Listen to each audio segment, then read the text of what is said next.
തെക്കൻ ലെബനനിൽ IDFന്റെ അതിരൂക്ഷമായ ആക്രമണം.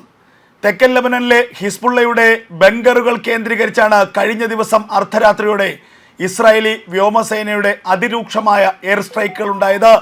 ഈ ആക്രമണത്തിൽ 1 ഡസനിലധികം ഹിസ്ബുള്ള ഭീകരന്മാർ കൊല്ലപ്പെട്ടു എന്നുള്ള പ്രാഥമിക വിവരമാണ് പുറത്തു വരുന്നത്.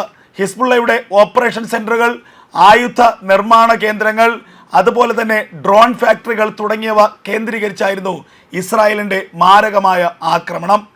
2024 മെയ് മാസത്തിൽ ഇസ്രായേലും ഹിസ്ബുള്ളയും തമ്മിൽ വെടിനിർത്തൽ പ്രാബല്യത്തിൽ വന്നതിന് ശേഷമുള്ള ഏറ്റവും രൂക്ഷമായ ആക്രമണമാണ് കഴിഞ്ഞ ദിവസം തെക്കൻ ലെബനനിലേക്ക് ഇസ്രായേലി സേന നടത്തിയത്.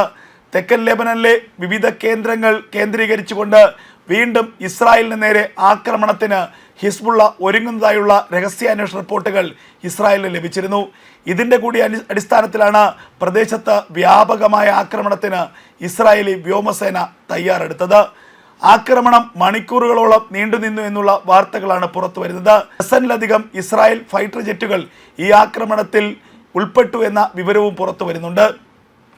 കഴിഞ്ഞ 2 ആഴ്ചക്കിടയിൽ ലെബനനിൽ ഇസ്രായേൽ നടത്തിയ ആക്രമണത്തിൽ മാത്രം 100-ലധികം ഹിസ്ബുള്ള ഭീകരന്മാരാണ് കൊല്ലപ്പെട്ടത്. കഴിഞ്ഞ 2 മാസത്തിനിടയിൽ നിരന്തരമായി ഹിസ്ബുള്ളയുടെ കേന്ദ്രങ്ങൾ ലക്ഷ്യമിട്ടുകൊണ്ട് ഇസ്രായേലിൻ്റെ ആക്രമണം ഉണ്ടാകുന്നുണ്ട്. ഇസ്രായേലിനും ഹമാസിനും ഇടയിൽ വെടിനിർത്തൽ കരാർ പ്രാബല്യത്തിൽ വന്നത് 2024 ഒക്ടോബർ മാസം 10-നാണ്. ഇസ്രായേലിനും ഹമാസിനും ഇടയിൽ വെടിനിർത്തൽ കരാർ പ്രാബല്യത്തിൽ വന്നതിന് പിന്നാലെയാണ് ഹിസ്ബുള്ളയ്ക്കെതിരെയുള്ള ആക്രമണം ഇസ്രായേലി സേന രൂക്ഷമാക്കിയത്. ഹമാസിന് സമാനമായി തെക്കൻ ലെബനനിലുടനീളം ഹിസ്ബുള്ളയും ഭൂഗർഭ ബങ്കറുകൾ സ്ഥാപിച്ചിട്ടുണ്ട്. ഈ ബങ്കറുകൾക്കുള്ളിൽ ഇപ്പോഴും വൻതോതിലുള്ള ആയുധശേഖരം സൂക്ഷിച്ചിട്ടുണ്ട് ഹിസ്ബുള്ള ഭീകരന്മാർ. ആ ആയുധശേഖരം കൃത്യമായി തന്നെ മനസ്സിലാക്കുന്നതിനും ആ ആയുധ കേന്ദ്രങ്ങളിലേക്ക് ആക്രമണം നടത്തുന്നതിനുമുള്ള വമ്പൻ സന്നാഹങ്ങളാണ് ഇപ്പോൾ ഇസ്രായേലി സേന നടപ്പാക്കുന്നത്. അതിൻ്റെ ഏറ്റവും അവസാനത്തെ ഉദാഹരണമാണ് കഴിഞ്ഞ ദിവസം അർദ്ധരാത്രിയോടെ തെക്കൻ ലെബനനിൽ ഇസ്രായേലി സേന നടത്തിയ ആക്രമണം. ആഴ്ചകൾക്ക് മുൻപ് തെക്കൻ ലെബനനിലെ ഹമാസിൻ്റെ ഒരു അഭയാർത്ഥി ക്യാമ്പിന് നേരെ ഇസ്രായേലി സേന ആക്രമണം നടത്തിയിരുന്നു. പാലസ്തീൻ അഭയാർത്ഥി ക്യാമ്പുകളുടെ മറവിൽ ഹമാസിൻ്റെ ഭീകര കേന്ദ്രം പ്രവർത്തിക്കുന്നു എന്നുള്ള രഹസ്യ വിവരത്തിൻ്റെ അടിസ്ഥാനത്തിലാണ് ഈ മേഖലകളിലേക്ക് ഇസ്രായേലി സേന ആക്രമണം നടത്തിയത്. പാലസ്തീൻ അഭയാർത്ഥി ക്യാമ്പുകളുടെ മറവിൽ വൻതോതിലുള്ള ഹമാസിൻ്റെ പുനരേകീകരണം നടക്കുന്നു എന്നുള്ള വിവരങ്ങളും ഇസ്രായേലി സേനയ്ക്ക് ലഭിച്ചിരുന്നു. ഒരു സ്കൂൾ കെട്ടിടത്തിൻ്റെ മറവിലാണ് ഹമാസിൻ്റെ ട്രെയിനിങ് സെൻറ്ററുകളും മറ്റ് നിർമ്മാണ പ്രവർത്തനങ്ങളും നടന്നിരുന്നത്. ഈ സ്കൂൾ കെട്ടിടത്തിന് നേരെയായിരുന്നു ഇസ്രായേലി സേനയുടെ രൂക്ഷമായ വ്യോമാക്രമണം. ആക്രമണത്തിൽ നിരവധി ഹമാസ് ഭീകരന്മാരും ഹിസ്ബുള്ള ഭീകരന്മാരും കൊല്ലപ്പെട്ടു എന്നുള്ള വിവരമാണ് പുറത്തു വരുന്നത്. 2023 ഒക്ടോബർ മാസം 7-നാണ് ഇസ്രായേലും ഹമാസ് തമ്മിലുള്ള യുദ്ധം ആരംഭിച്ചത്. ആ യുദ്ധം ആരംഭിച്ചതിന് പിന്നാലെയാണ് ഇസ്രായേലിന് നേരെ വീണ്ടും അതിരൂക്ഷമായ റോക്കറ്റ് ആക്രമണങ്ങളും മിസൈൽ ആക്രമണങ്ങളും ഹിസ്ബുള്ള ആരംഭിച്ചത്. ഹമാസിനെ പിന്തുണച്ചതിൻ്റെ ഭാഗമായിട്ടായിരുന്നു ഹിസ്ബുള്ളയുടെ ഈ ആക്രമണം. ഹിസ്ബുള്ളയുടെ ആക്രമണത്തിൻ്റെ രൂക്ഷത കൊണ്ട് തന്നെ വടക്കൻ ഇസ്രായേലിൽ നിന്ന് 50,000-ഓളം ഇസ്രായേലികൾ പരക്കം പാഞ്ഞിരുന്നു. അവർ വീടുകൾ ഉപേക്ഷിച്ചുകൊണ്ട് മറ്റിടങ്ങളിലേക്കായിരുന്നു ചേക്കേറിയത്. ഇത് ഇസ്രായേലിനെ സംബന്ധിച്ച് വലിയൊരു തിരിച്ചടിയായിരുന്നു.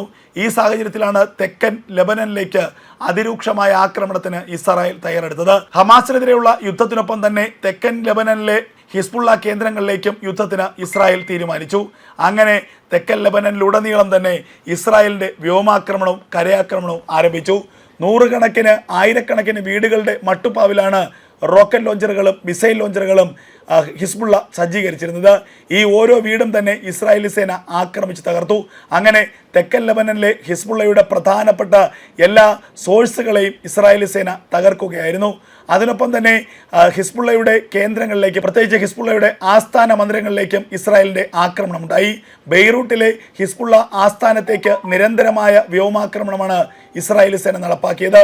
ഇതിലൂടെ ഹിസ്ബുള്ളയുടെ പ്രധാനപ്പെട്ട തലവനായിരുന്ന ഹസൻ നസറുള്ള അടക്കമുള്ള 1-ാം നിര, 2-ാം നിര, 3-ാം നിര നേതൃത്വങ്ങളെ ഒന്നടങ്കം ഇസ്രായേലി സേന വധിച്ചു. ഹിസ്ബുള്ളയുടെ ആസ്ഥാനമായ ബെയ്റൂട്ടിലേക്ക് നടത്തിയ ഇസ്രായേലിൻ്റെ ആക്രമണം ചരിത്രപരമായിരുന്നു.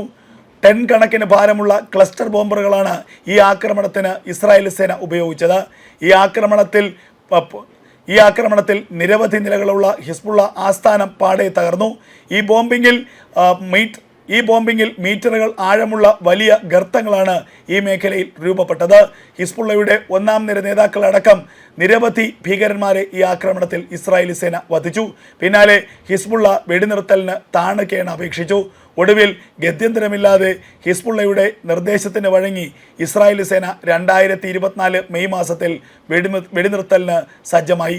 എന്നാൽ വെടിനിർത്തലിന് പിന്നാലെയും ഇസ്രായേലി സേനയുടെ ആക്രമണങ്ങൾക്ക് ഒരു കുറവും ഉണ്ടായിരുന്നില്ല. ഹിസ്ബുള്ളയുടെ കണക്കുകൾ പ്രകാരം വെടിനിർത്തൽ കരാർ പ്രാബല്യത്തിൽ വന്നതിന് പിന്നാലെ 1900-ലധികം തവണയാണ് ഇസ്രായേലി സേന ഹിസ്ബുള്ളയെ ആക്രമിച്ചത്.